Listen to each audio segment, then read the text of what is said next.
because we have 1 billion people. We can't do things that are applicable for just a few people.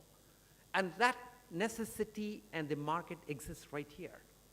And if you develop that solution here, it's applicable to lots of people. It's applicable to Africa and South America and China and US, because in US, I think what's happening is that most of the solutions are getting so gold polished that they're applicable to smaller and smaller piece of the population within US.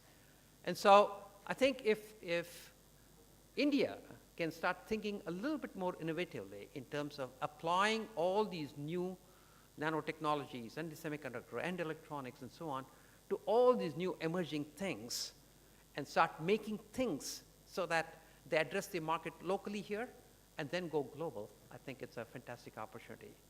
So thank you very much, and if we do have time, I can take a few questions. Do we have time? Okay, great, thank you very much.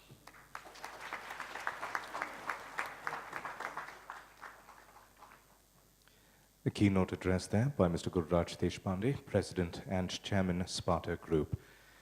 I'd like to now invite Mrs. Tanushree Dev Burman, Managing Director, KBITS, to address this gathering. Ladies and gentlemen, Mrs. Tanushree Dev Burman.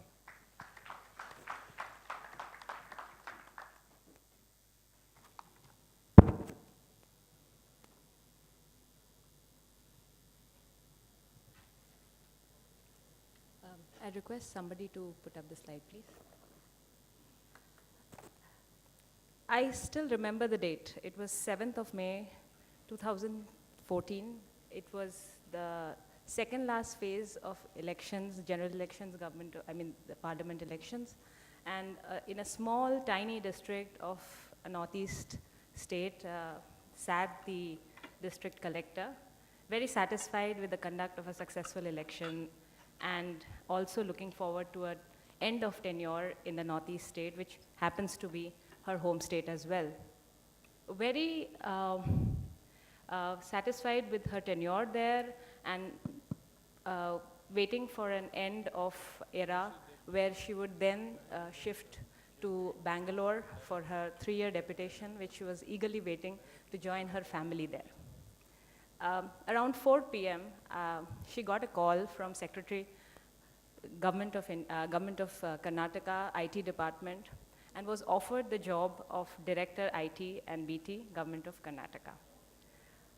At the first, even though she had a BTech in electrical engineering from Delhi, one of the Indian institutes of technology, that was not the reason why she was happy that she would be able to do something in her field of experience, but more so because in the state of Karnataka, knowing Kannada is very important, and IT department was the only one where she was looking forward to be able to work without having the deterrent of not knowing the language. Exactly 20 days from then, she was pushed into Helm of Affairs in Karnataka, jumping from one office to other among her 3 offices. And in the course of 6 months from hence, she has been floored by the kind of ecosystem, by the kind of policy initiatives, by the experience and the leadership that the state has had in the ICT sector. And today I'm here not because I have to defend Karnataka as an investment destination for the country as well as the world, but because I truly believe that it is where things should happen and start for the others to follow. A couple of slides from hence, I hope that every one of you in this room will join me in this belief and would put your buck there, and this is the place to invest, is what you will believe after a couple of slides.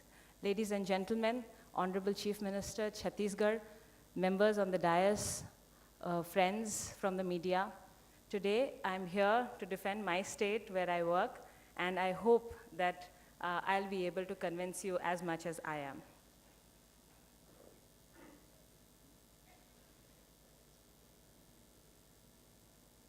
These are big numbers, but I think since yesterday they must have been repeated quite a number of times. At a CAGR growth of 34% by 2020, the industry in ESDM is expected to reach the $400 billion number. we are expecting that 1/4 of it will only be domestically produced, and rest of it will have to be imported. With that rate, we are pretty sure that the oil import bill will definitely not compare with the import bills that we would have in the electronic sector. Unless and until states like Karnataka would do something about it, the government of India has already put in place the Make in India policy, which so envisages that we will beat this and ensure that substantial part of this demand will be fulfilled in the country itself.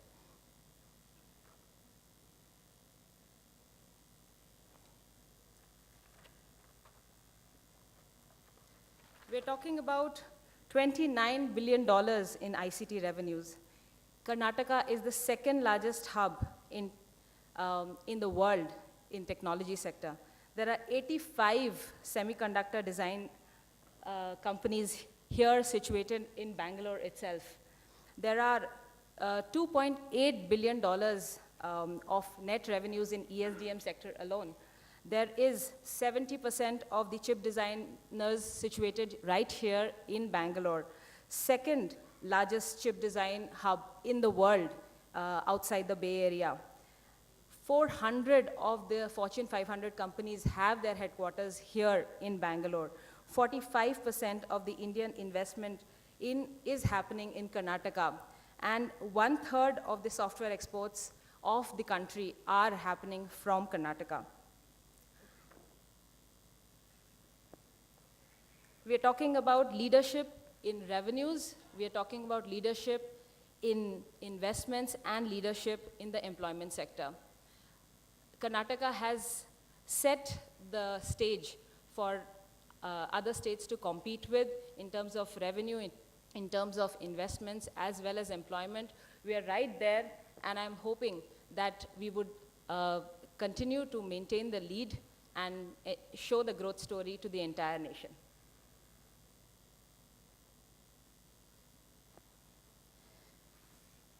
When we talk about investing the first few times in a particular state, we look at the ecosystem. I would want to justify hereby that the ecosystem is right here. We have almost 9 lakh people directly employed in IT in Karnataka.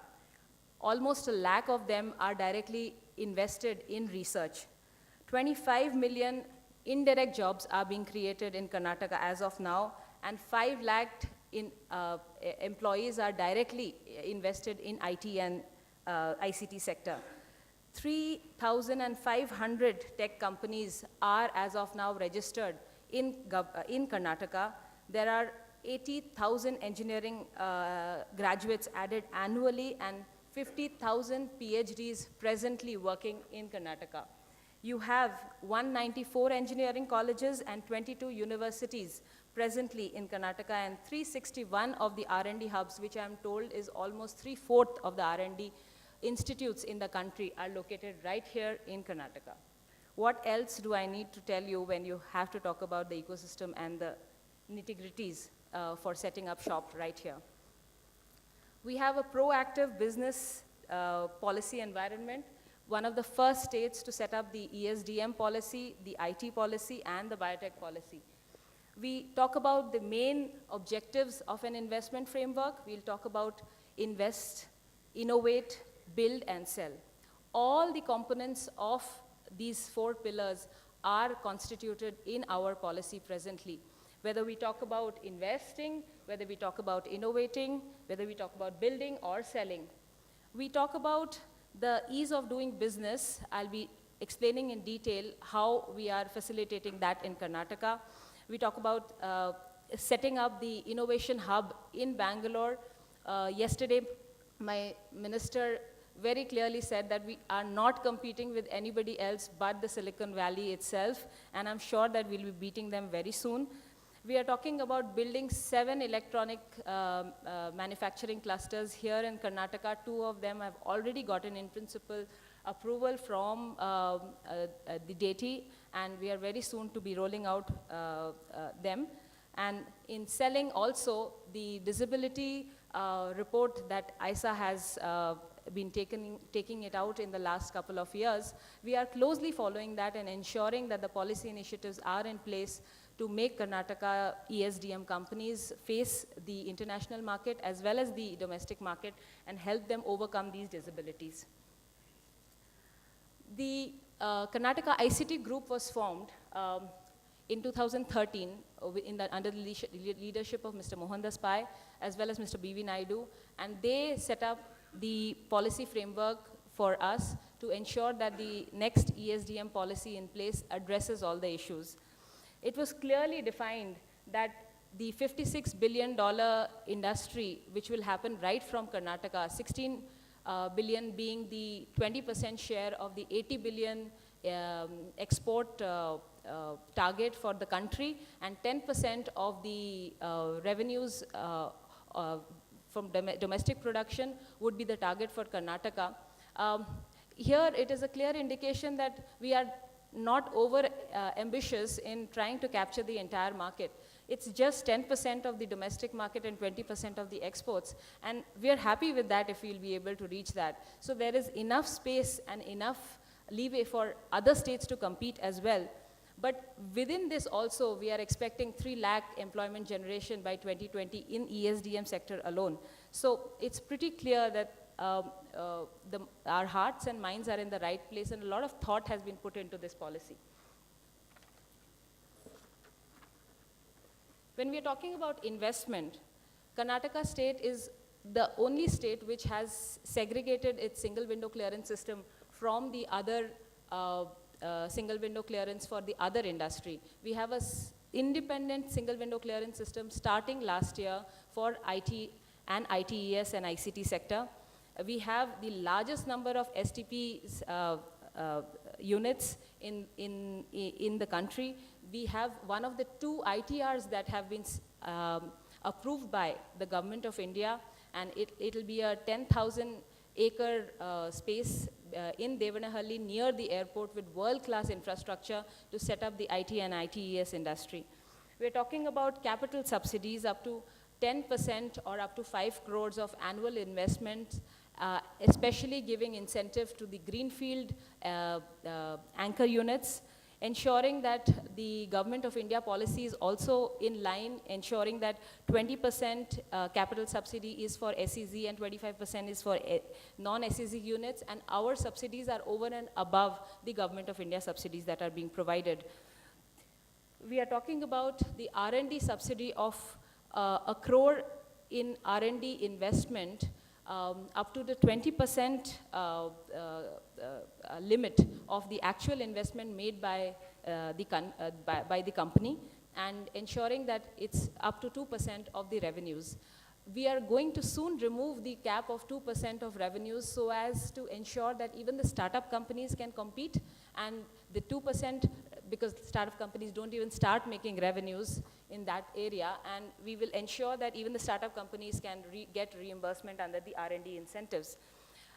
We are talking about risk capital investment, ensuring that there is experience with Karnataka government in the Kitwen Fund 1 and 2, which have established their names in ensuring that there was more than 12% IRR, and with that background, we have instituted the Karnataka Semiconductor Venture Fund, which 25% has been invested by the IT and BT department, and the rest has been raised by from the market.